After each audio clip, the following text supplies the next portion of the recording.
নবীজি সাল্লাল্লাহু আলাইহি ইসলামের পছন্দের কিছু অভ্যাস ছিল। নবীজির খুব পছন্দের কিছু অভ্যাস তো বুঝছেন না? অভ্যাসও বুঝেন না আপনারা? অভ্যাস ছিল নবীজির পছন্দের কিছু অভ্যাস, যা তিনি বেশি সময় করতেন এবং নিজে কাজগুলা পছন্দ করতেন। সুবহানাল্লাহ বলেন।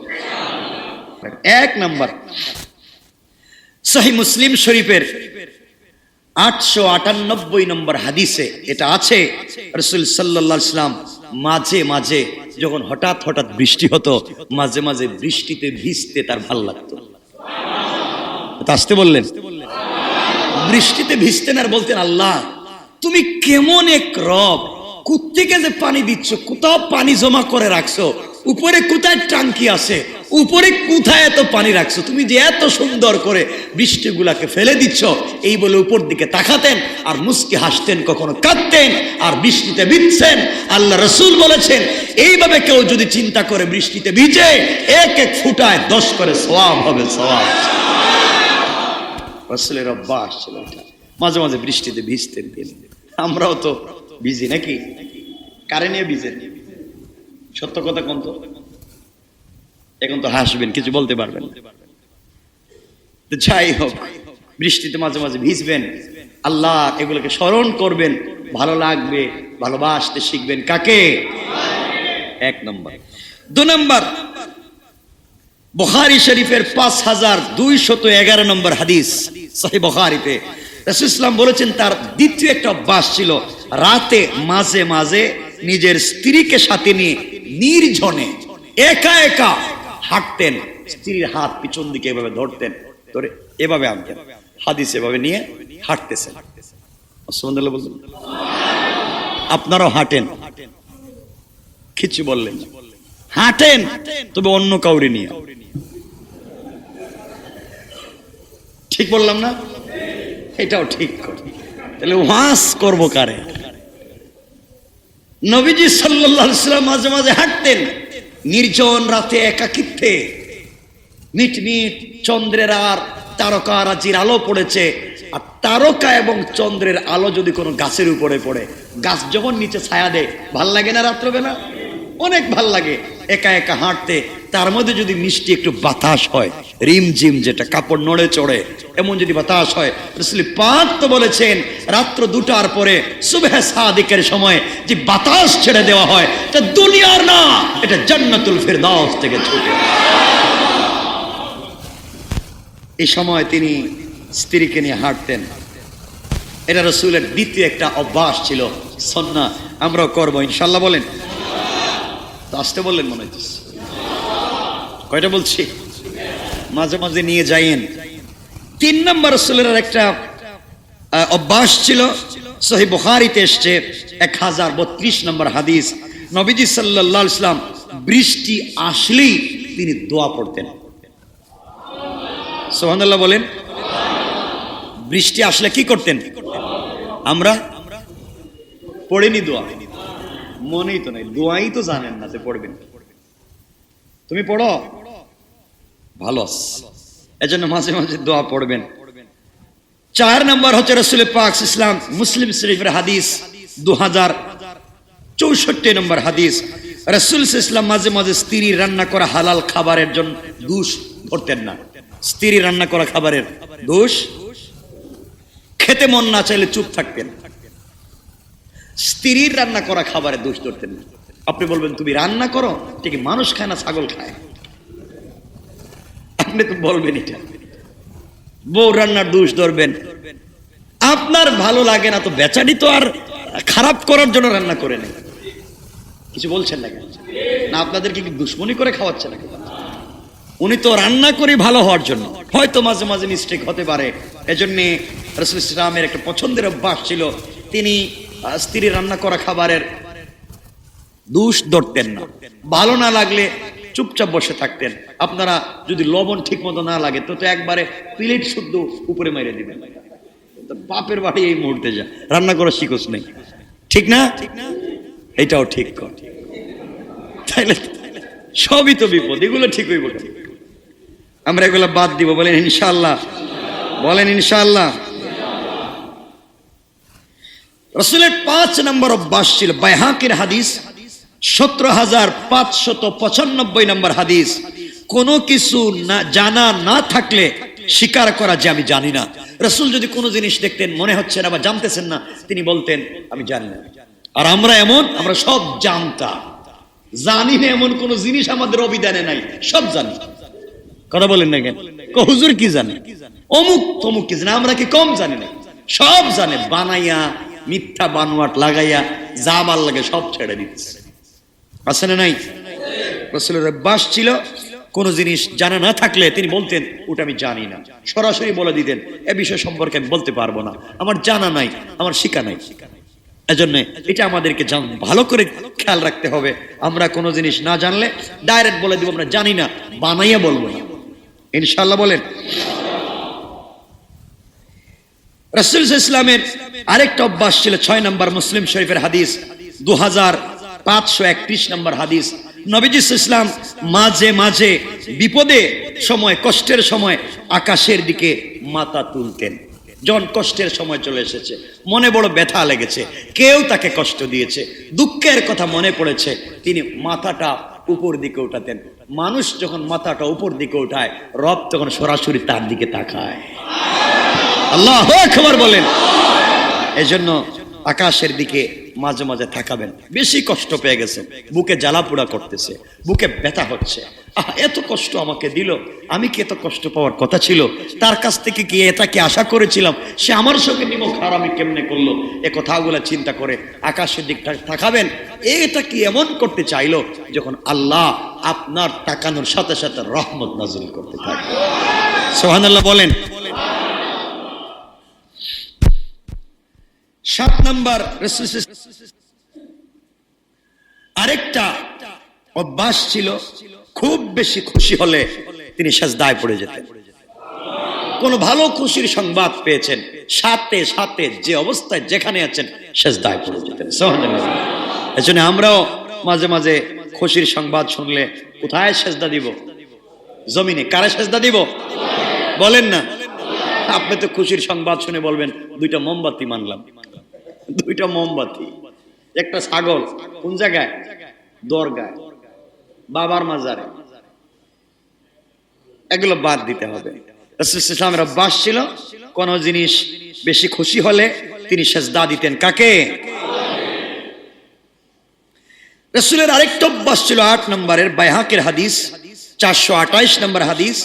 এটা চমৎকার একটা অভ্যাস ছিল রাসূলের, যে কোনো খাবারে ধোঁয়া উঠতেছে, ধোঁয়া মানে খাবারটা গরম, খাবার উত্তপ্ত গরম, ঠান্ডা না হওয়া পর্যন্ত তিনি খেতেন না।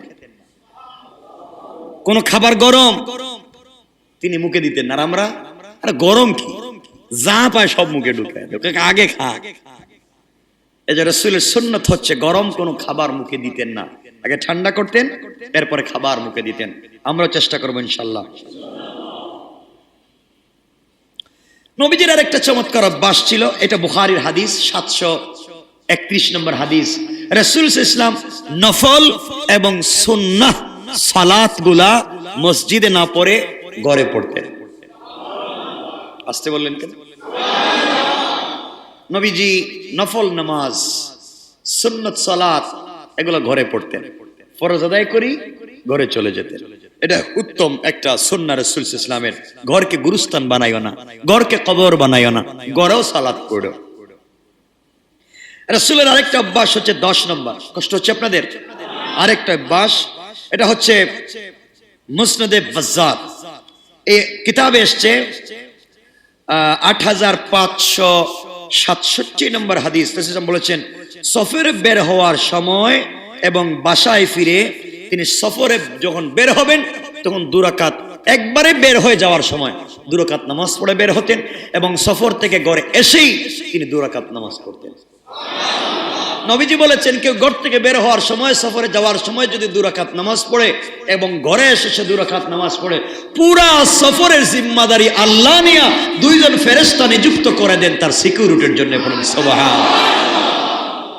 কে করে দেন? আল্লাহ করে দেন। নবীজির আরেকটা অভ্যাস ছিল 11 নম্বর, আবু দাউদ শরীফের 4135 নম্বর হাদিস।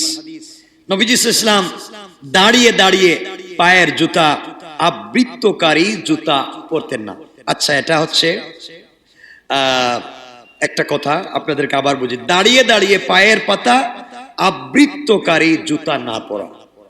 পায়ের পাতা আবৃত করে অর্থাৎ শু জুতা এবং স্যান্ডেল না, ভালো করে বুঝবে, এগুলা না।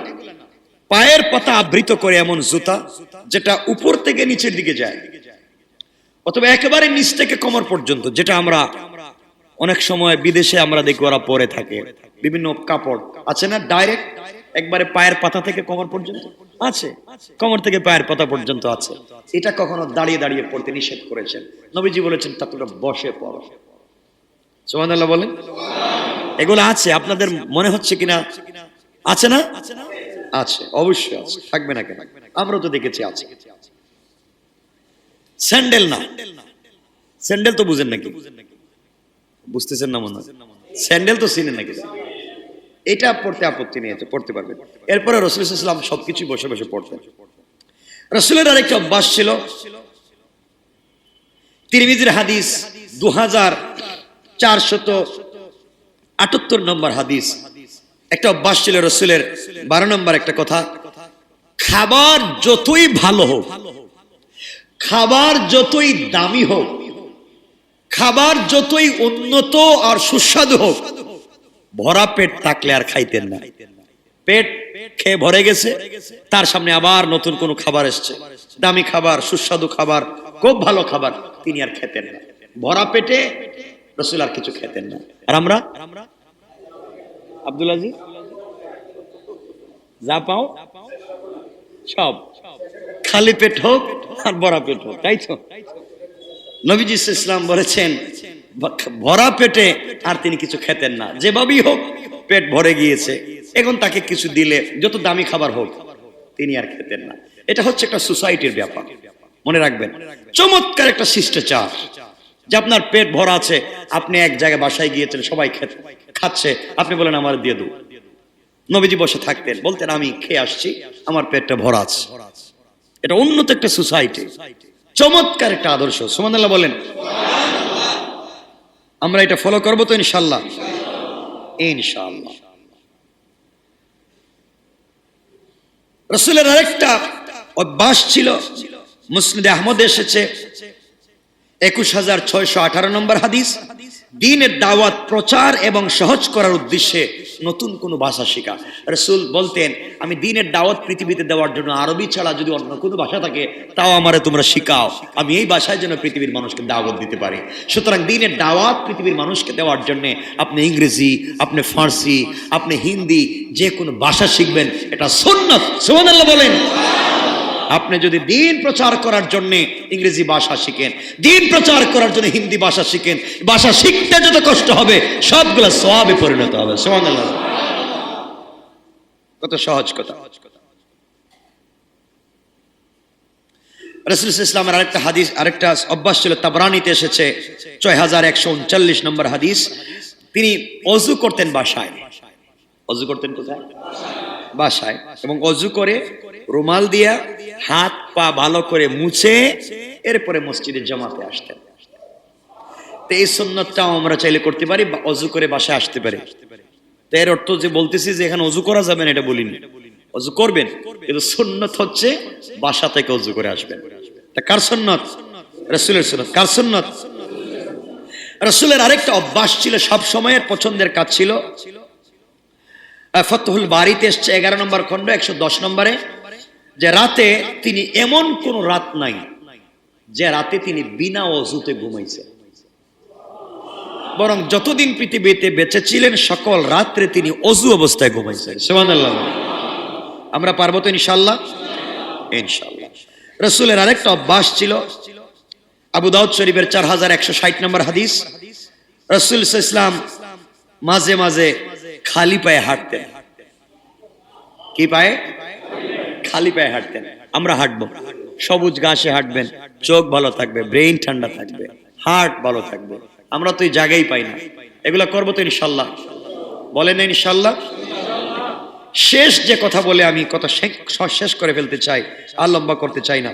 সুনানে দারাকুতনিতে এসেছে, যে মানুষের উপকার করে সেই সবচেয়ে ভালো মানুষ, নিজেকে উপকারী হিসেবে গড়ে তোলা। সুতরাং নবীজি বলতেন, যত পারো মানুষের উপকার করো, তুমি যত পারো, যেভাবে পারো, 1 টাকা দিয়ে হলে, একটা চকলেট দিয়ে হলে, একটা হাসি দিয়ে হলে, এক গ্লাস পানি দিয়ে হলে, একটা খেজুর দিয়ে হলেও, হাত ধরে রাস্তা পার করে দিয়ে হলো, লাঠিটা হাতে ধরাইয়া দিলে, মাথাটা টুপি পরাইয়া দিলে, মানে ছোট্ট থেকে ছোট্ট একটা উপকারও যদি করে দিতে পারো, আল্লাহ এর ওসিলায় সব গুনাহ মাফ করে জান্নাত দিয়ে দিতে পারে। আল্লাহ রাব্বুল ইজ্জতুল জালাল বললেন, বান্দারা শোনো, নিশ্চয় আসমান জমিন সৃষ্টিতে এবং রাত্রি দিনের পরিবর্তনের নিদর্শন রয়েছে বুঝ সম্পন্ন লোকদের জন্য। আল্লাহ পাক বুঝাতে চান, আসমান জমিন সৃষ্টি করার মধ্যে, রাত এবং দিনে পরিবর্তন করার মধ্যে আল্লাহ চাইলে বুঝাতে চান, বান্দারে আমি 24টা ঘন্টা তো রাত রেখে দিতে পারতাম, আমি 24টা ঘন্টা দিন বানাইয়া রেখে দিতে পারতাম। আমি তোমাদেরকে দিন বানিয়ে দিয়েছি, রাত বানিয়ে দিয়েছি, আসমান বানিয়ে দিয়েছি, জমিন বানিয়ে দিয়েছি। বান্দারে চাইলে তো একটা বানাতে পারতাম। সুতরাং কেন রাত বানাতে গেলাম, কেন দিন বানাতে গেলাম, কেন আসমানটাকে উপরে দিলাম, কেন জমিনটাকে নিচে দিলাম? বান্দারে কেন আমি করেছি? ও বান্দা, তুমি দিনের বেলা সজাগ থাকো, ঘুম আসে না, রাত্র গভীর হয়ে গেলে কেন তোমার চোখে প্রাকৃতিক ভাবে ঘুম চলে আসে? বান্দা তুমি বলতে পারো না সবকিছুর সুইচ কিন্তু আমার হাতে। বান্দারে আমি চালাই, বুঝাতে চাই যাদের জ্ঞান আছে, যাদের মেধা আছে, তারা যদি এগুলা নিয়ে চিন্তা করে, গবেষণা করে, তারাও আমি আল্লাহর পরিচয় লাভ করে ওলি হয়ে যেতে পারে। সুবহানাল্লাহ, জোরে পড়েন। আল্লাহ বললেন, লি উলিল আলবাব, বুদ্ধ সম্পন্ন মানুষ যারা, জ্ঞান সম্পন্ন মানুষ যারা, তারা যদি চিন্তা করে, সূর্য উঠাইলো কে দিনের বেলা, রাত্র বেলা চন্দ্র উঠালো কে? এত সুন্দর করে দিনের বেলা সূর্যের আলো, এত তাপ, এত গরম সহ্য হয় না, রাস্তায় বের হলে চামড়া পুড়ে যায়। কিন্তু দেখা যায় রাত্রবেলা চন্দ্রের আলো মিষ্টি হয়ে যায়, মিটমিট করে জ্বলতে থাকে। কোন সুবহানাল্লাহ। আল্লাহ বলেছেন, ও বান্দা, এক জায়গায় তো উঠালাম, একই আসমানের দিকে উঠালাম, চিন্তা কেন করো না দিনের সূর্য কোথায় গেল, রাতের চন্দ্র কোথা থেকে আসলো, এত ছোট ছোট তারকা কোথায় থাকে, দিনের বেলা পাওয়া যায় না। এগুলা নিয়ে যদি কেউ চিন্তা করে, বান্দারে কেউ যদি চিন্তা করে, জমিনে মানুষ যখন উপরের দিকে উঠতে থাকে, মধ্যাকর্ষণ শক্তি তাকে টানতে থাকে, সব অনেক বেশি ভারী জিনিসও যত উপরে উঠে হালকা হয়ে যায়। ও বান্দা, কেন হয়ে যায়? কেউ তো করে দেয় না। নিশ্চয় যখন উপরে উঠে কেন হালকা হয়ে যায়? বেশি উপরে উঠে গেলে কেন নিচে নামতে পারে না? বান্দারে কেন আসমানের এত নিচে? কুটি ছাড়া আমি মেঘমালাকে আটকে রেখে দিয়েছি, আসমানের সঙ্গে মেঘের কোনো সম্পর্ক নাই, মেঘ তো আরো নিচে। বান্দারে মেঘগুলাকে আমি আল্লাহ এত শক্ত করে রেখে দিয়েছি, একটা জায়গার মধ্যে কোনো পিলার নাই। বান্দা এগুলা নিয়ে যদি কেউ চিন্তা করে, আমি আল্লাহর পরিচয় লাভ করে আমার ওলি হয়ে যাবে। ও বান্দা, তুমি গবেষণার জিনিস খুঁজে পাও না। বান্দারে তুমি একটা বার তাকাও, দুনিয়ার জমিনে মানুষ যখন রাস্তাঘাটে আঘাত খায়, হুচট খেয়ে পড়ে যায়, মুখ থেকে অটোমেটিক বের হয় আল্লাহ। মানুষ যখন পানিতে ডুবে যায়, তখন উপর দিকে উঠে বলে বাঁচাও। কেন নিচের দিকেও তো তাকাতে পারতো? বোঝা গেল দুনিয়ার সব কিছু মানুষ করতে পারে, দিন শেষে সবার চোখ আর মাথা উপর দিকে উঠে যায়। কারণ আল্লাহ বলছেন, আল্লাহ রাব্বুল ইজ্জত ওয়াল জালাল বলছেন, আল্লাহু আরশিস্তাওয়া, আমি আল্লাহ আরশে বসে বসে বান্দা সবকিছু দেখতেছি, তুমি কোন পথে যাও, কি করো। কারণ প্রাকৃতিক ভাবেই তুমি দেখবা দিন শেষে আমার দিকে ফিরে আসা লাগবে।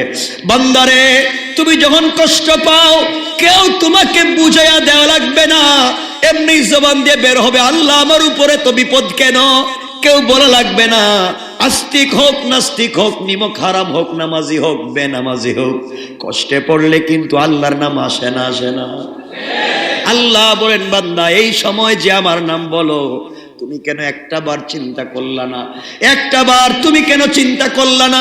একই মানুষ দিনের বেলা বিছানায় পিঠ লাগায় দিলে রাতের মতো ঘুম হয় না, রাতের মতো ঘুম দিনের মতো হয় না বান্দারে। এক রাত্রে কেউ না ঘুমালে 1 সপ্তাহ দিনের বেলা ঘুমালেও রাতের ঘুম হয়। আল্লাহ বলছেন বান্দা বল না, তোর জন্য রাত্রবেলাকে তো আরামদায়ক করে দিলাম আমি, দিনের বেলা কাজ করবার জন্য এত সুন্দর করে দিনকে সাজিয়ে দিলাম আমি।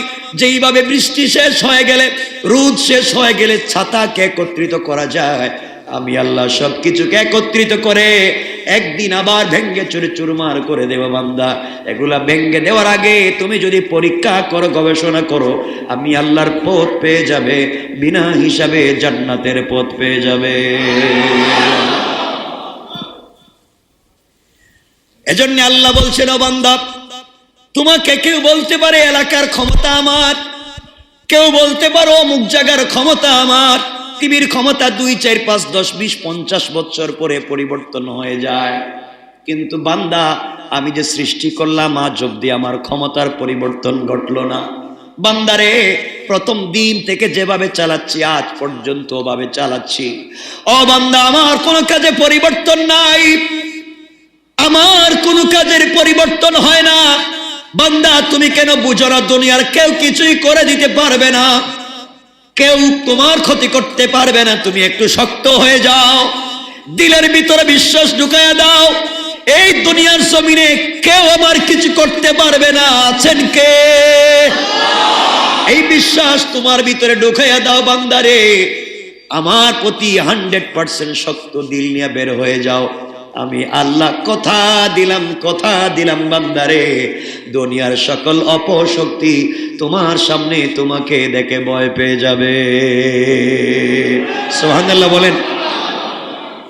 এজন্য আমার ভাইয়ের, আল্লাহর ওয়াস্তে আপনাদেরকে বলতে চাই, এই জমিনে একমাত্র ক্ষমতার মালিক কে? আল্লাহ সব কিছুর মালিক। আমরা মারামারি করব না, ফিতনা ফাসাদ করব না, কাউকে গালি দিব না, কারোর পিছনে লেগে থাকবো না। এই সময়টুকুন আল্লাহর জিকিরে কাটায়া দেই। আল্লাহ বলছেন, ও বান্দা, তুমি যখন একটা বার আমার জন্য সুবহানাল্লাহ বলবে, আলহামদুলিল্লাহ বলবে, আল্লাহু আকবার বলবে, আস্তাগফিরুল্লাহ বলবে, ওয়ালিল্লাহিল হামদ বলবে, আমি ফেরেশতাদেরকে বলি, ও ফেরেশতারা, আমার বান্দা চাইলে এই মিনিটটুকুনো দুনিয়ার কাজে ব্যয় করতে পারতো, মনে হলো এখনো আমার বান্দার মনে আমার নামটা বদ্ধমূল আছে, ভুলে যায় নাই। ভুলে গেলে তো আমার নামের জিকির করতো না। বান্দার মন থেকে আমার নামটা মুছে যায় নাই। ফেরেশতারা তোমরাও সাক্ষী থাকো, আমি আল্লাহ আমার মন থেকে আমার বান্দার নামটাকে মুছে দেব না। এজন্য দিন শেষে আমাদেরকে ওদিকে ঘুরে যেতে হবে, আল্লাহর দিকে আমাদেরকে ফিরে যেতে হবে। আল্লাহ রব্বুল ইজ্জত ওয়াল জালাল এজন্য বলছেন, বান্দারে তোমরা ভালো করেই শোনো, আমি তো রাত বানিয়েছি, আমি দিন বানিয়েছি। দিনের বেলা হয়তো ইবাদত করো, পাবলিক তোমাকে দেখে, গোপনে ইবাদত করার জায়গা পাও না। মানুষ চায় অন্ধকার জায়গা, নিবৃত একাকিত্ব চায়, যার সঙ্গে যার সম্পর্ক, যার সঙ্গে যার প্রেম আর ভালোবাসা, সে তো একাকিত্ব চায়, পার্সোনালি কথা বলতে চায়। ও বান্দা, আমি রাত্র করেছি, আমি তো তোমাদের সঙ্গে প্রেম করেছি, ভালোবেসে ফেলেছি, একা একা গোপনে কথা বলতে চাই। এই জন্য মিটমিট করে আমি আল্লাহ ডিম লাইটের মতো আলো জ্বালাইয়া চন্দ্রগুলাকে উঠাইয়া দেয়া। বান্দারে, পূর্ণিমার রাতে বের হয়ে দেখবা জমিনের নিচটা কত সুন্দর হয়ে যায়, কত সুন্দর হয়ে যায়। একবার 13, 14, 15 এই তারিখগুলাতে, এরপরে আরো 20, 21 তারিখে বের হয়ে দেখবেন জমিনে কত সুন্দর রাত্র হয়েছে, কত সুন্দর রাত্র দেখা যায়। আল্লাহ বলেন, বান্দারে একটু আলো, একটু মিষ্টি আলোর ভিতরে কথা বলতে ভালো লাগে। এই সময় আমার কোন বান্দা যখন ঘুম থেকে উঠে যায়, উঠে দেখবে চন্দ্রটা হেলে যাচ্ছে, চাঁদ হেলে যাচ্ছে, তারকাগুলো নিভু নিভু হয়ে যাচ্ছে। ওই সময় আমি ডাক দিয়ে বলছি, আলা মিন মুস্তাগফিরিন ফাগফির লাহ। ও বান্দা, এখনো সময় আছে, উঠে যাও, উঠে যাও, আমি রব তোমার জন্য অপেক্ষা করে কথা বলতে চাই। আলা মিন মুস্তারজিকিন ফারজুকালা। বান্দারে, সারাদিন দেখছি রিকশা চালাইছো 500 টাকা পাওয়ার জন্য, সারাদিন কর্মচারীর কাজ করেছো 1000 টাকা পাওয়ার জন্য, এত কষ্ট করেছো বান্দা, আমি তোমার কষ্ট দূর করে দেওয়ার জন্য আসমানে নাই, জমিনে চলে এসেছি। গভীর রাতে উঠে যাও, একবার সুবহান রাব্বিল আলা বলে সিজদায় পড়ে যাও। মনে যত কথা আছে আমাকে তুমি বলে ফেলো বান্দারে, কথা দিলাম তুমি যা বলবে তাও কবুল করব। যা মনের ভিতরে রাখবে আমি আল্লাহ তাকে 100 গুণ বাড়াইয়া কবুল করে নেওয়ার ওয়াদা দিলাম। এজন্য আল্লাহ রাব্বুল ইজ্জত ওয়াল জালাল বললেন, ও বান্দা, বান্দা তুমি ভালো করে শোনো, দুনিয়ার জমিনে আমার চাইতে ভালোবাসবার মতো কেউ নাই তোমাকে। একমাত্র আমি তোমাকে এত ভালোবাসি, এত নাফরমানি করো, এত অন্যায় করো, এরপরেও বান্দা তোমাকে আমি আল্লাহ ভুলে যাই না। এই জন্য আমাদের জিন্দেগির পণ আর প্রতিজ্ঞা হবে ভালোবাসা কাকে? আরো জোরে বলেন কাকে? এরপরে রাত আল্লাহ কি বলছেন দেখেন,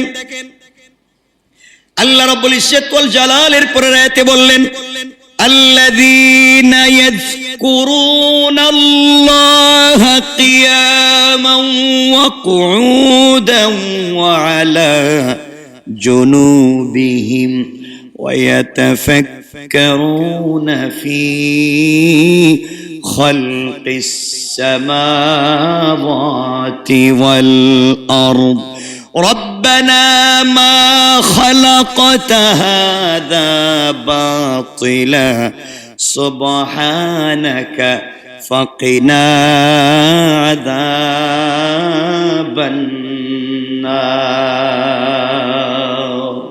আল্লাহ রাব্বুল ইজ্জত ওয়াল জালাল বললেন, যারা দাঁড়িয়ে, যারা বসে এবং যারা শায়িত অবস্থায় আল্লাহকে স্মরণ করে, আল্লাহ বুঝাতে চাইলেন বান্দা, যারা দাঁড়িয়ে আমাকে স্মরণ করে, যারা বসে আমাকে স্মরণ করে, দাঁড়াবার শক্তি নাই, বসে থাকবার শক্তি নাই, শুয়ে শুয়ে আমি আল্লাহকে স্মরণ করে, শুয়ে ঘুমন্ত অবস্থায় ঘুমিয়ে যাচ্ছে আমি আল্লাহকে স্মরণ করে, ঘুম ভেঙে গিয়েছে বেড থেকে উঠার আগে আমি আল্লাহকে স্মরণ করে। আল্লাহ রাব্বুল ইজ্জত ওয়াল জালাল বললেন, যারা আমাকে এভাবে স্মরণ করে, সর্বাবস্থায় আল্লাহকে স্মরণ করে এবং চিন্তা গবেষণা করে আসমান ও জমিন সৃষ্টির বিষয়ে, তারা বলে পরওয়ারদিগার, এসব তুমি অনর্থক সৃষ্টি করনি, সকল পবিত্রতা তোমারই, আমাদিগকে তুমি দুজকের শাস্তির থেকে বাঁচাও। আমার বান্দা যখন আমাকে বলে, দাঁড়িয়ে দাঁড়িয়ে আমাকে বলে, বসে বসে আমাকে ডাকে, শুয়ে শুয়ে আমাকে ডাকে, আসমান জমিন নিয়ে গবেষণা করে, আর বলে আল্লাহ কোন জিনিস তুমি অনর্থক বানাও নাই, সব তুমি আসলেই প্রয়োজনে তৈরি করেছো, এই কথা বলে আর বলে আল্লাহ পবিত্রতা একমাত্র কেবলমাত্র শুধুমাত্র তোমার। এইভাবে আমার বান্দা যখন আমাকে ডাকতে থাকে আমি আল্লাহর কাছে বলে, আল্লাহ দুজখের আগুন থেকে বাঁচাও। আমি কথা দিলাম বান্দারে, তুমি আমার সৃষ্টি নিয়ে চিন্তা করতে দেরি হবে, আমার পবিত্রতা ঘোষণা করতে দেরি হবে, আমি আল্লাহ অনন্তকালের জন্যে তোমার নামটা জাহান্নামের লিস্টি থেকে কেটে দিতে দেরি হবে না। যে বান্দা আমাকে স্মরণ করতে পারে, যে বান্দা আমি আল্লাহকে মনে করতে পারে, যে বান্দা আমি আল্লাহকে ভুলে যাই না, ওই বান্দাকে আমি আল্লাহ ভুলে যাই না। এরপরে আল্লাহ রাব্বুল ইজ্জত ওয়াল জালাল আরো বলতে লাগলেন, আল্লাহ বলতে লাগলেন, বান্দারে এইভাবে তুমি যদি আমার দুনিয়া নিয়ে গবেষণা করো, আমার সৃষ্টি নিয়ে, তুমি যখন এর পিছনে পড়ে সময় নষ্ট করো, গবেষণা করো, আসমান কেমনে বানালাম, জমিন কেমনে বানালাম, কেন রাত দিলাম, কেন দিন দিলাম, কেন সূর্য দিলাম, কেন চন্দ্র দিলাম, এগুলা চিন্তা করে করে যখন সময় শেষ হয়ে যায়, বান্দারে প্রত্যেকটা মিনিটে তাহাজ্জুদের সেজদা দিলে যে সওয়াব হতো, আমি আল্লাহ তোমার আমল নামায় সেই সওয়াবটুকু লিখে দে। রব কার নাম চিন্তা করেন। আর আমরা আছি একজন আর একজনের পিছনে লেগে আছি, শুধুমাত্র একজন আর একজনের পিছনে সময় নষ্ট করছি। ভাইরে এই সময়টুকু আল্লাহর চিন্তা, আল্লাহর সৃষ্টির চিন্তা কাটাইয়া দেন। এরপরের আয়াতে আল্লাহ রাব্বুল ইজ্জত ওয়াল জালাল বললেন, এরপরে আয়াতে আল্লাহ বললেন রব্বানা ইন্নাকা মান তুদখিলিন নার ফাকাদ আখযাইতাহু ওয়া মা লিয-যালিমিনা মিন আনসার। আল্লাহু আকবার।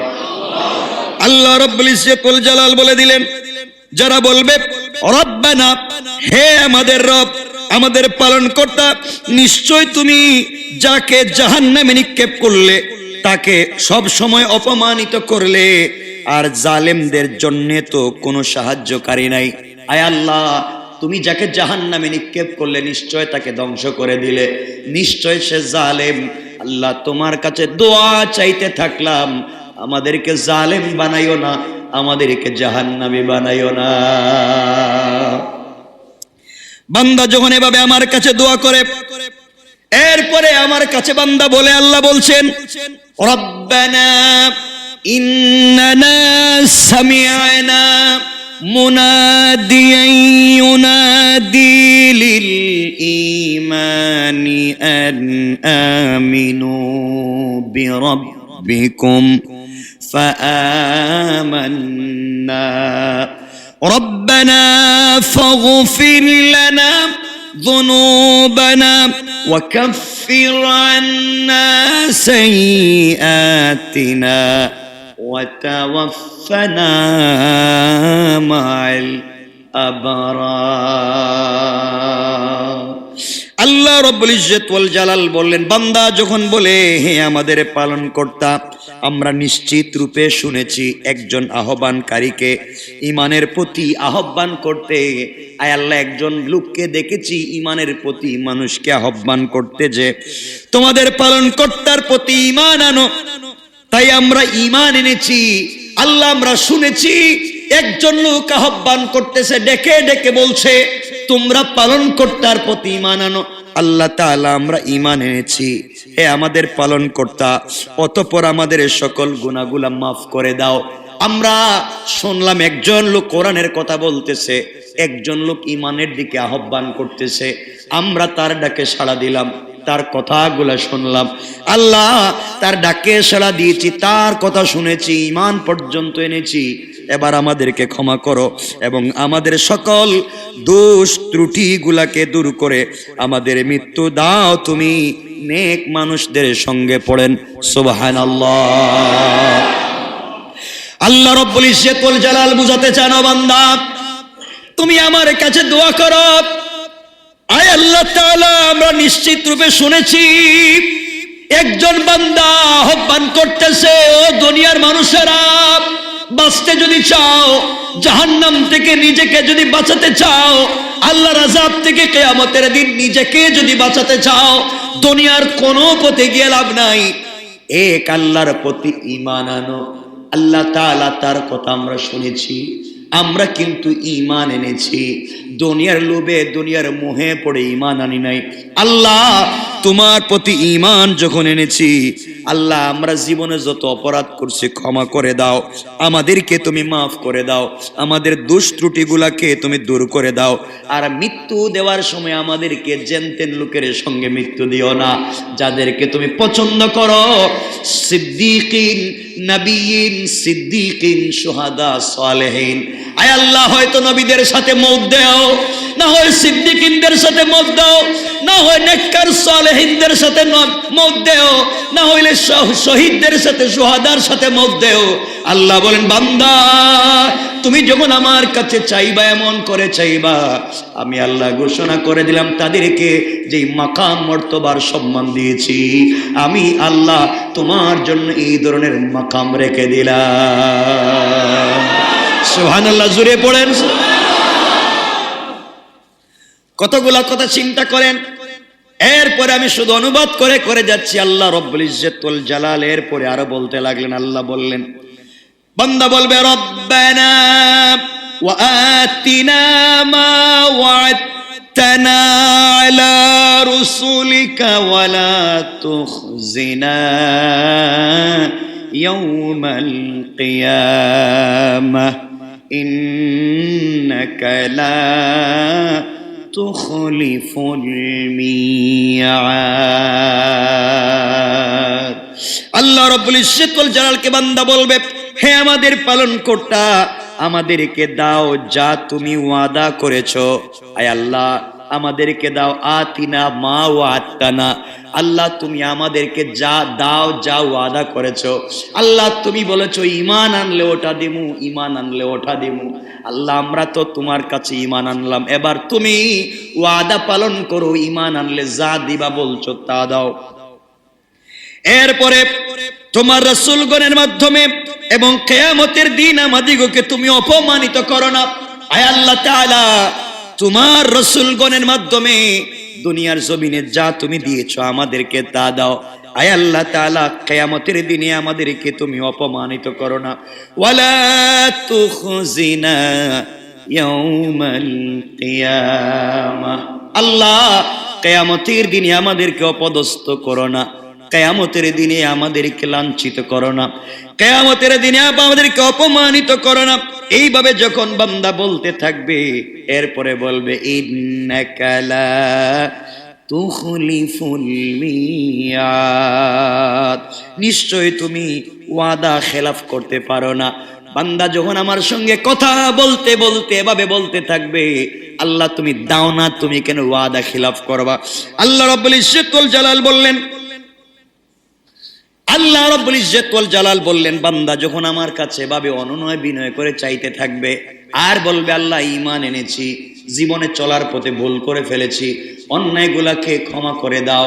আয় আল্লাহ তাআলা, তুমি বলেছো ঈমান আনলে মাফ করে দিবা, তোমার রাসূল বলেছেন ঈমান আনলে মাফ করে দিবা, তুমি তো কোনোদিন ওয়াদার খেলাফ করো না, কেন তুমি আমাদেরকে কথাগুলা শুনবা না?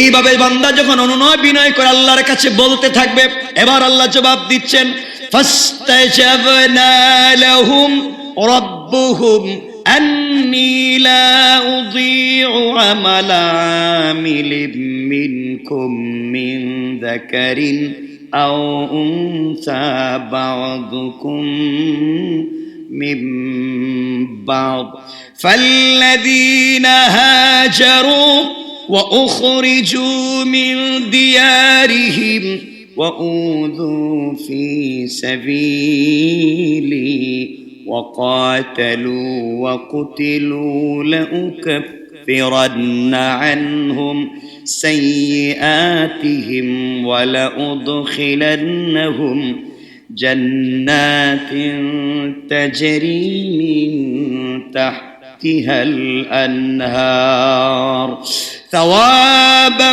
من عند الله والله عنده حسن الثواب।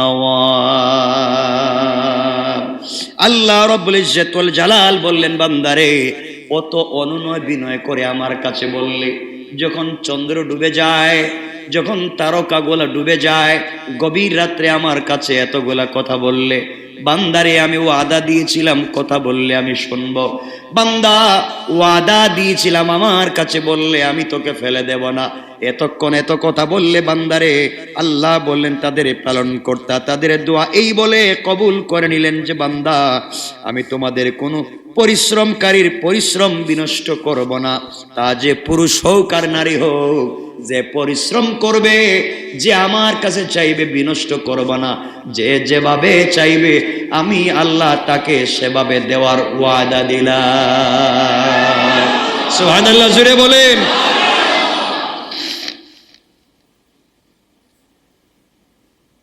এতগুলা কথা আল্লাহ বললেন, এরপরে ভিন্ন আলোচনার দিকে আল্লাহ চলে যাচ্ছেন।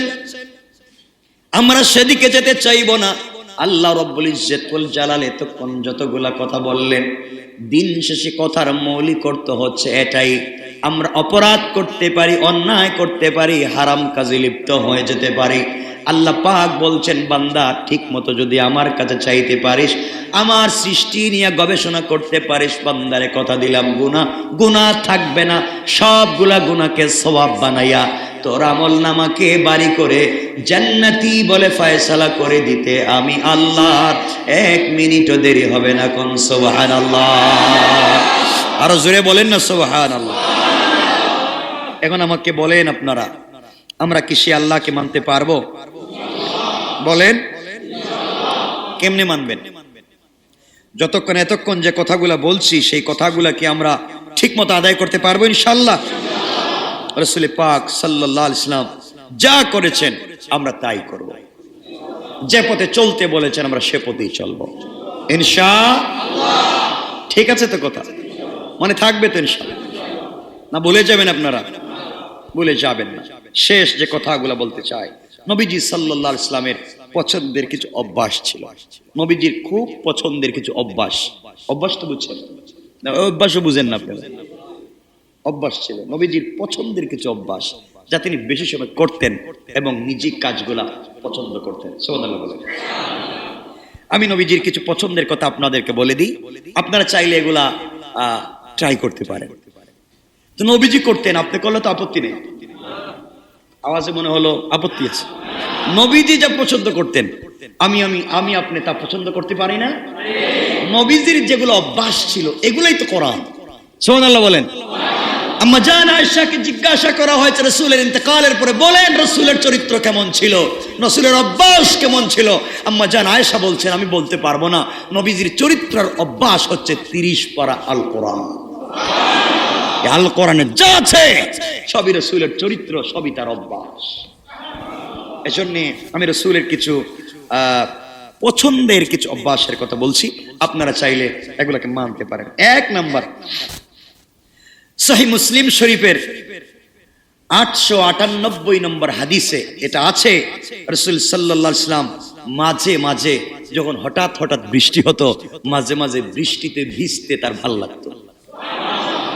আসতে বললেন, বৃষ্টিতে ভিজতেন আর বলতেন, আল্লাহ তুমি কেমন এক রব, কোত্থেকে যে পানি দিচ্ছ, কোথাও পানি জমা করে রাখছো, উপরে কোথায় টাঙ্কি আছে, উপরে কোথায় এত পানি রাখছো, তুমি যে এত সুন্দর করে বৃষ্টিগুলাকে ফেলে দিচ্ছ, এই বলে উপর দিকে তাকাতেন আর মুস্কি হাসতেন, কখনো কাঁদতেন আর বৃষ্টিতে ভিজছেন।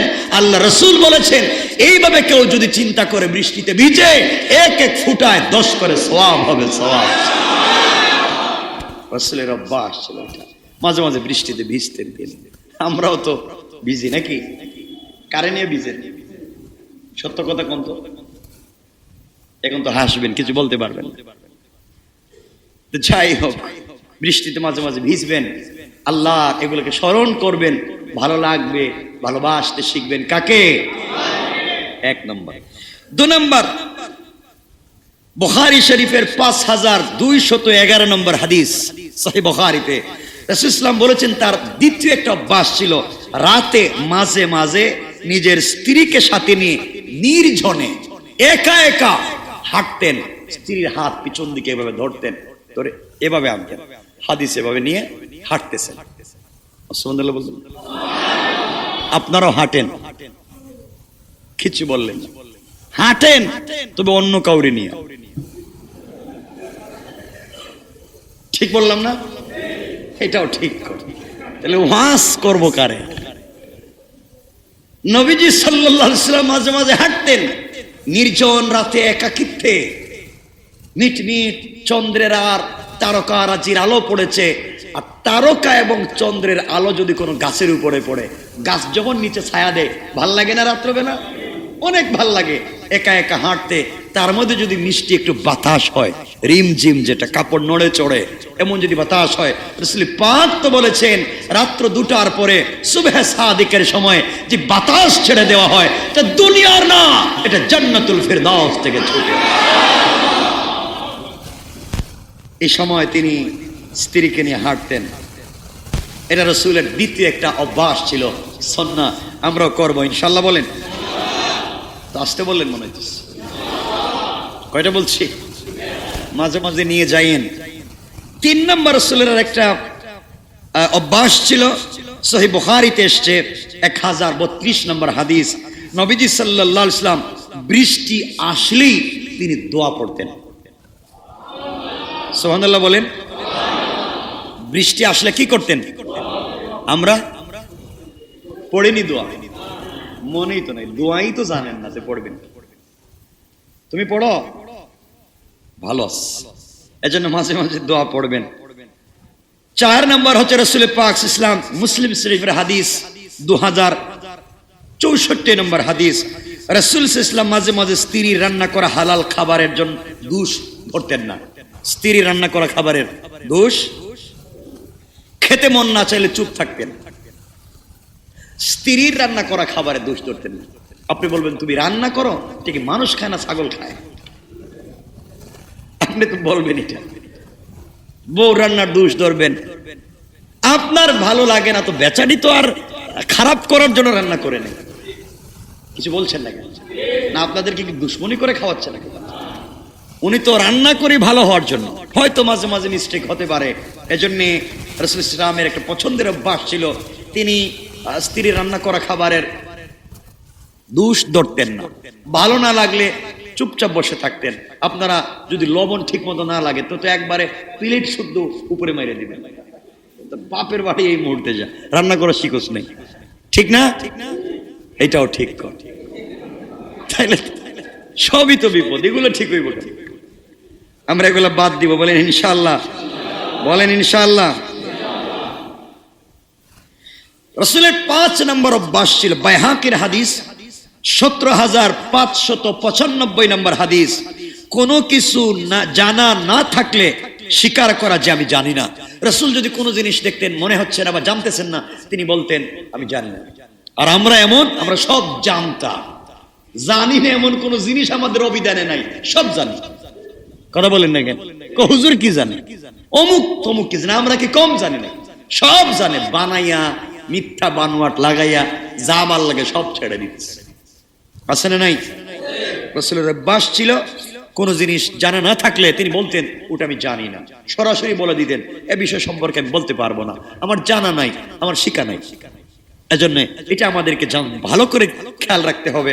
আমরা কোনো জিনিস না জানলে ডাইরেক্ট বলে দিব আমরা জানি না, বানাইয়া বলবো না। ইনশাআল্লাহ বলেন।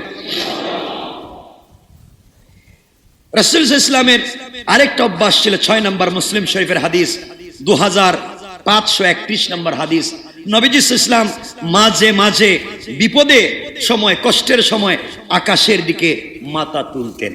যখন কষ্টের সময় চলে এসেছে, মনে বড় ব্যথা লেগেছে, কেউ তাকে কষ্ট দিয়েছে, দুঃখের কথা মনে পড়েছে, তিনি মাথাটা উপর দিকে উঠাতেন। মানুষ যখন মাথাটা উপর দিকে উঠায়, রব তখন সরাসরি তার দিকে তাকায়। আল্লাহু আকবার বলেন। এজন্য আকাশের দিকে মাঝে মাঝে তাকাবেন। বেশি কষ্ট পেয়ে গেছে, বুকে জ্বালা পোড়া করতেছে, বুকে ব্যথা হচ্ছে, এত কষ্ট আমাকে দিল, আমি কি এত কষ্ট পাওয়ার কথা ছিল? তার কাছ থেকে কি এটা কি আশা করেছিলাম? সে আমার সঙ্গে নিমক হারামি কেমনে করলো?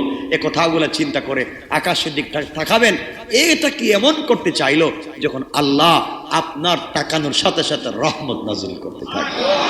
সুবহানাল্লাহ বলেন। 7 নম্বর আরেকটা অভ্যাস ছিল, খুব বেশি খুশি হলে তিনি সিজদায় পড়ে যেতেন। কোন ভালো খুশির সংবাদ পেয়েছেন, সাথে সাথে যে অবস্থায় যেখানে আছেন সিজদায় পড়ে যেতেন। সুবহানাল্লাহ। এজন্য আমরাও মাঝে মাঝে খুশির সংবাদ শুনলে কোথায় সিজদা দিব? জমিনে। কারে সিজদা দিব? বলেন না। আপনি তো খুশির সংবাদ শুনে বলবেন 2টা মোমবাতি মানলাম, 2টা মোমবাতি, একটা ছাগল, কোন জায়গায়? দরগায়, বাবার মাজারে। এগুলো বাদ দিতে হবে। রাসূল ইসলামের অভ্যাস ছিল কোন জিনিস বেশি খুশি হলে তিনি সিজদা দিতেন। কাকে? রাসূলের আরেকটা অভ্যাস ছিল 8 নম্বরের বাইহাকির হাদিস 428 নম্বর হাদিস। এটা চমৎকার একটা অভ্যাস ছিল রাসূলের, যে কোনো খাবারে ধোঁয়া উঠতেছে, ধোঁয়া মানে খাবারটা গরম, খাবার উত্তপ্ত গরম, ঠান্ডা না হওয়া পর্যন্ত তিনি খেতেন না।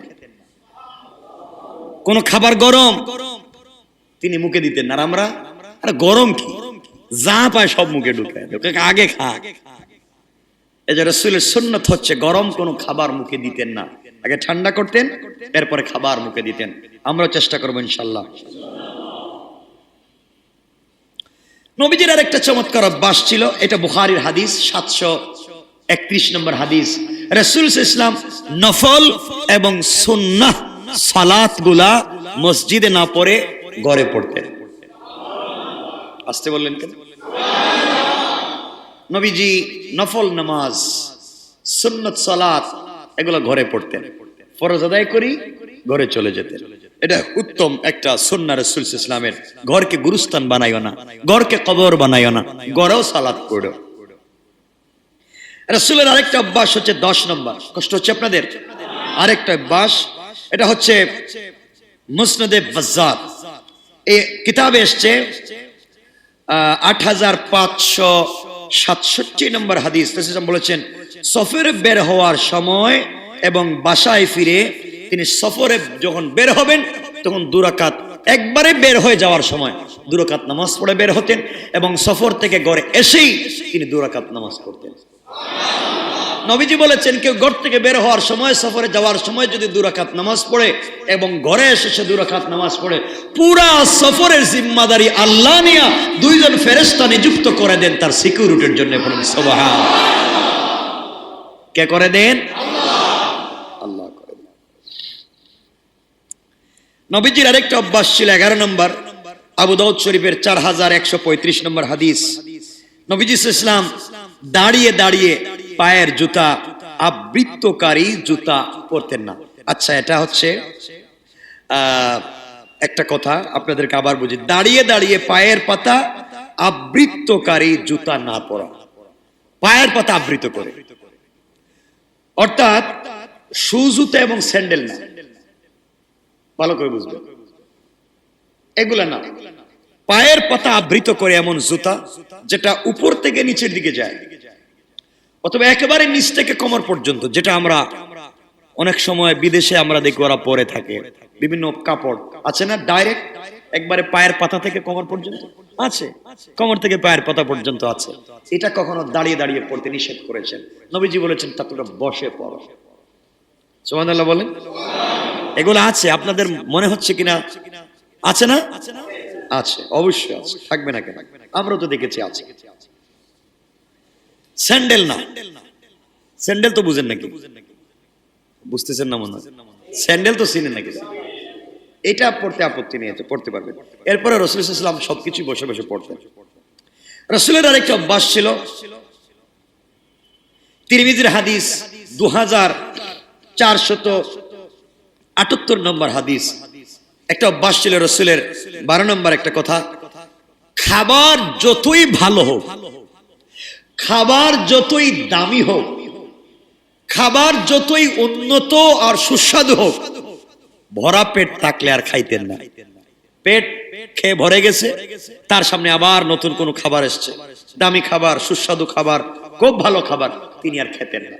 ভরা পেটে রাসূল আর কিছু খেতেন না। আর আমরা আব্দুল আজিজ যা পাও সব, খালি পেট হোক আর ভরা পেট হোক, তাই তো? নবীজি সাল্লাল্লাহু আলাইহি ওয়াসাল্লাম বলেছেন ভরা পেটে আর তিনি কিছু খেতেন না, যেভাবেই হোক পেট ভরে গিয়েছে, এখন তাকে কিছু দিলে যত দামি খাবার হোক তিনি আর খেতেন না। এটা হচ্ছে একটা সোসাইটির ব্যাপার, মনে রাখবেন। চমৎকার একটা শিষ্টাচার যে আপনার পেট ভরা আছে, আপনি এক জায়গায় বাসায় গিয়েছেন, সবাই খাচ্ছে, আপনি বলেন আমার দিয়ে দাও। নবীজি বসে থাকতেন, বলতেন আমি খেয়ে আসছি, আমার পেটটা ভরা আছে। এটা উন্নত একটা সোসাইটি, চমৎকার একটা আদর্শ। সুবহানাল্লাহ বলেন। আমরা এটা ফলো করবো তো ইনশাআল্লাহ? ইনশাআল্লাহ। রাসূলের আরেকটা অভ্যাস ছিল, মুসনাদে আহমদে এসেছে 21618 নম্বর হাদিস, দ্বীনের দাওয়াত প্রচার এবং সহজ করার উদ্দেশ্যে নতুন কোন ভাষা শেখা। রাসূল বলতেন আমি দ্বীনের দাওয়াত পৃথিবীতে দেওয়ার জন্য আরবি ছাড়া যদি অন্য কোনো ভাষা থাকে তাও আমারে তোমরা শিখাও, আমি এই ভাষায় যেন পৃথিবীর মানুষকে দাওয়াত দিতে পারি। সুতরাং দ্বীনের দাওয়াত পৃথিবীর মানুষকে দেওয়ার জন্য আপনি ইংরেজি, আপনি ফার্সি, আপনি হিন্দি, যে কোনো ভাষা শিখবেন, এটা সুন্নাত। সুবহানাল্লাহ বলেন। আপনি যদি দ্বীন প্রচার করার জন্য ইংরেজি ভাষা শিখেন, দ্বীন প্রচার করার জন্য হিন্দি ভাষা শিখেন, ভাষা শিখতে যত কষ্ট হবে সবগুলো সওয়াবে পরিণত হবে। সুবহানাল্লাহ। কত সহজ কথা। রাসূল সাল্লাল্লাহু আলাইহি ওয়াসাল্লামের আরেকটা হাদিস, আরেকটা অভ্যাস ছিল, তাবরানীতে এসেছে 6139 নম্বর হাদিস। তিনি ওযু করতেন বাসায়। ওযু করতেন কোথায়? বাসায়। এবং ওযু করে রুমাল দিয়া হাত পা ভালো করে মুছে এরপরে মসজিদে জামাতে আসতেন। তো এই সুন্নতটাও আমরা চাইলে করতে পারি, অজু করে বাসায় আসতে পারি। তো এর অর্থ যে বলতেছি যে এখানে অজু করা যাবে না এটা বলিনি, অজু করবেন, কিন্তু সুন্নত হচ্ছে বাসা থেকে অজু করে আসবেন। তা কার সুন্নত? রাসূলের সুন্নত। কার সুন্নত? রাসূলের আরেকটা অভ্যাস ছিল, সব সময়ের পছন্দের কাজ ছিল, ফতহুল বারীতে এসছে 11 নম্বর খণ্ড 110 নম্বরে, যে রাতে তিনি এমন কোন রাত নাই যে রাতে তিনি বিনা অজুতে ঘুমাইছেন, বরং যতদিন পৃথিবীতে বেঁচে ছিলেন সকল রাত্রে তিনি অজু অবস্থায় ঘুমাইছেন। সুবহানাল্লাহ। আমরা পারবো তো ইনশাআল্লাহ? ইনশাআল্লাহ। রাসূলের আরেকটা অভ্যাস ছিল, আবু দাউদ শরীফের 4160 নম্বর হাদিস, রাসূল সাল্লাল্লাহু আলাইহি ওয়াসাল্লাম মাঝে মাঝে খালি পায়ে হাঁটতেন। কি পায়ে? খালি পায়ে হাঁটতেন। আমরা হাঁটবো, সবুজ ঘাসে হাঁটবেন, চোখ ভালো থাকবে, ব্রেইন ঠান্ডা থাকবে, হার্ট ভালো থাকবে। আমরা তো এই জায়গায় পাই না, এগুলা করবো তো ইনশাল্লাহ? বলেন ইনশাল্লাহ। শেষ যে কথা বলে আমি কথা শেষ করে ফেলতে চাই, আর লম্বা করতে চাই না। সুনানে দারাকুতনিতে এসছে, যে মানুষের উপকার করে সেই সবচেয়ে ভালো মানুষ, নিজেকে উপকারী হিসেবে গড়ে তোলা। সুতরাং নবীজি বলতেন, যত পারো মানুষের উপকার করো, তুমি যত পারো, যেভাবে পারো, 1 টাকা দিয়ে হলে, একটা চকলেট দিয়ে হলে, একটা হাসি দিয়ে হলে, এক গ্লাস পানি দিয়ে হলে, একটা খেজুর দিয়ে হলেও, হাত ধরে রাস্তা পার করে দিয়ে হলো, লাঠিটা হাতে ধরাইয়া দিলে, মাথাটা টুপি পরাইয়া দিলে, মানে ছোট্ট থেকে ছোট্ট একটা উপকারও যদি করে দিতে পারো, আল্লাহ এর ওসিলায় সব গুনাহ মাফ করে জান্নাত দিয়ে দিবেন। এগুলো আমার রাসূলের অভ্যাস ছিল। আজকে এতগুলো অভ্যাসের কথা বলছি, আমরা মানতে পারবো তো ইনশাআল্লাহ? আল্লাহ পাক যেন আমাদের কবুল করেন। সবাই বলেন আমিন, আরো জোরে বলেন আমিন। আর কথা লম্বা করতে চাই না।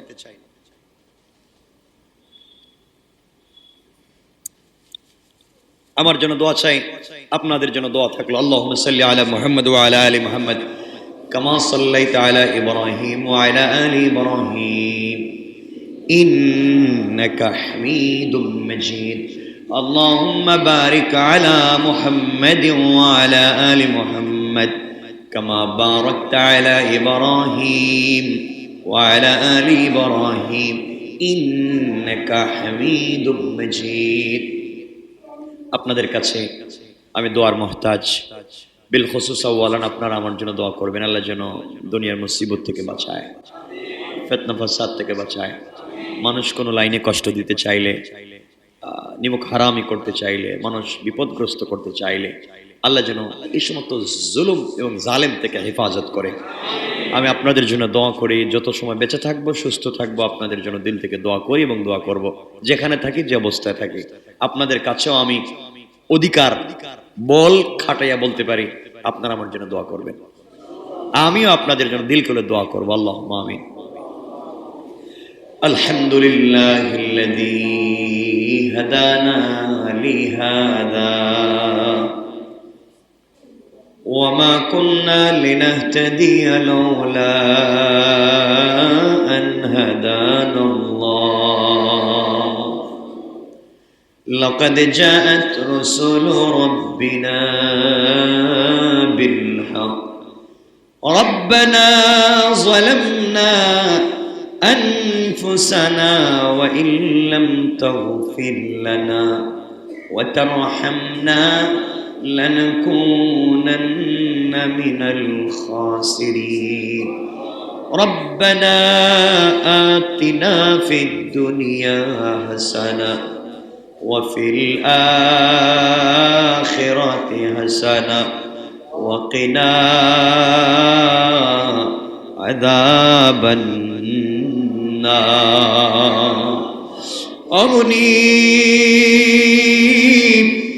গুনাহ করলাম, গুনাহ করে পলায়ন করে জিন্দেগি বড় অন্যায় আর নাফরমানি করে কাটাইয়া, আয় আল্লাহ আজকের এই রাত্রে তোমার মায়ার বান্দাদেরকে নিয়া গোটা জিন্দেগির গুনার উপরে লজ্জিত আর শর্মিন্দা হইয়া আল্লাহ তাআলা হাত উঠাইলাম, দয়া গুণে মায়া গুণে আমাদের तमाम জিন্দেগির গুনাহগুলোকে maaf করে দাও। আয় আল্লাহ তাআলা, গুনার কারণে কিয়ামতের দিনে গুনাহগার বলে ডাক দিও না,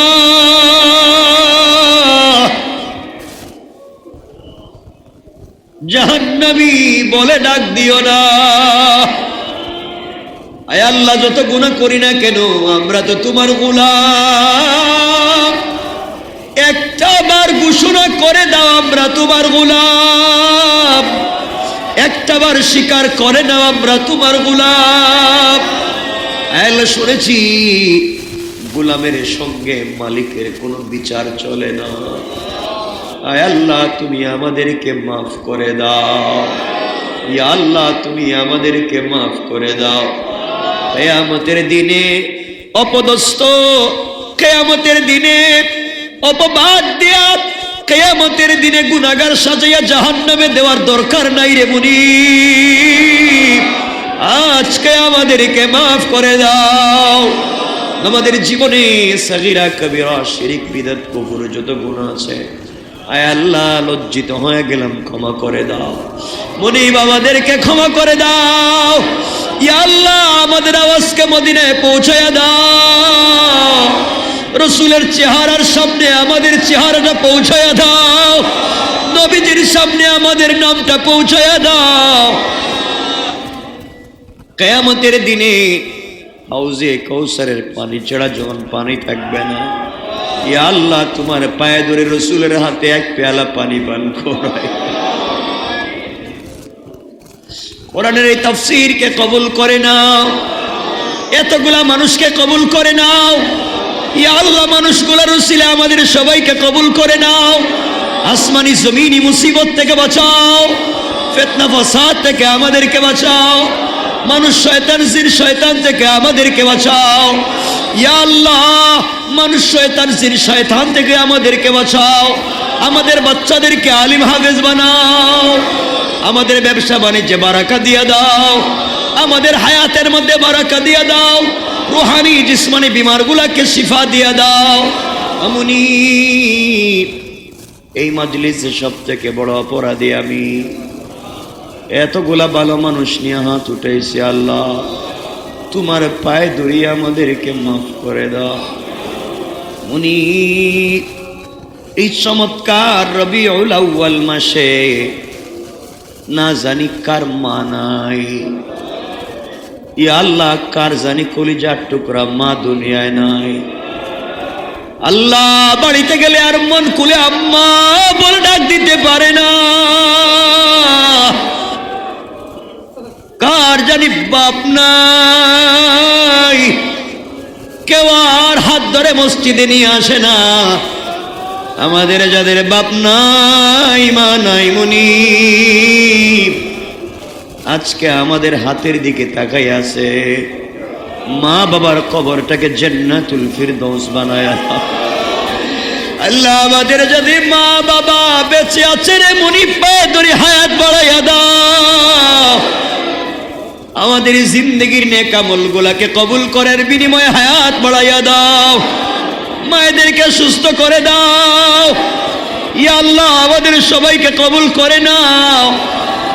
ইয়া আল্লাহ, আমরা যারা হাত উঠাইলাম তুমি তাকায়া দেখো, তুমি তো জানো আমরা কত বিপদে, কে কত জায়গায় আটকা পড়ে আছে তুমি জানো। আমাদেরকে কত মানুষ কত জায়গায় বিপদে ফেলতে চায়, ষড়যন্ত্র করে, গীবত শিকায়াত করে, হিংসা করে, হামলা মামলা জেল জুলুমে বেইজ্জত করতে চায়। ইয়া আল্লাহ, তুমি আমাদের দিকে একটাবার তাকাও, আজ বলে দাও পাবলিক দিয়ে কোনোদিন বেইজ্জত করবা না, মানুষের দরজার গোলাম বানাইবা না। ইয়া আল্লাহ, আমাদের সবাইকে তোমার বান্দা হিসাবে কবুল করে নাও। আমাদের সবগুলা জরুরত তুমি পুরা করে দিও। ইয়া আল্লাহ, যারা আমাদেরকে ধ্বংস করে দিতে চায়, হিদায়াত থাকলে হিদায়াত দিয়ে দাও, হিদায়াত না থাকলে নমরুদ, ফেরাউন, সাদ্দাত, হামানের মতো সমূলে ধ্বংস করে দাও। সাল্লাল্লাহু তাআলা আলা নবিয়্যি ওয়া আলা আলিহি ওয়া সাহবিহি আজমাইন ওয়ারহামনা মা'হুম বিরহমাতিকা ইয়া আরহামার রাহিমিন।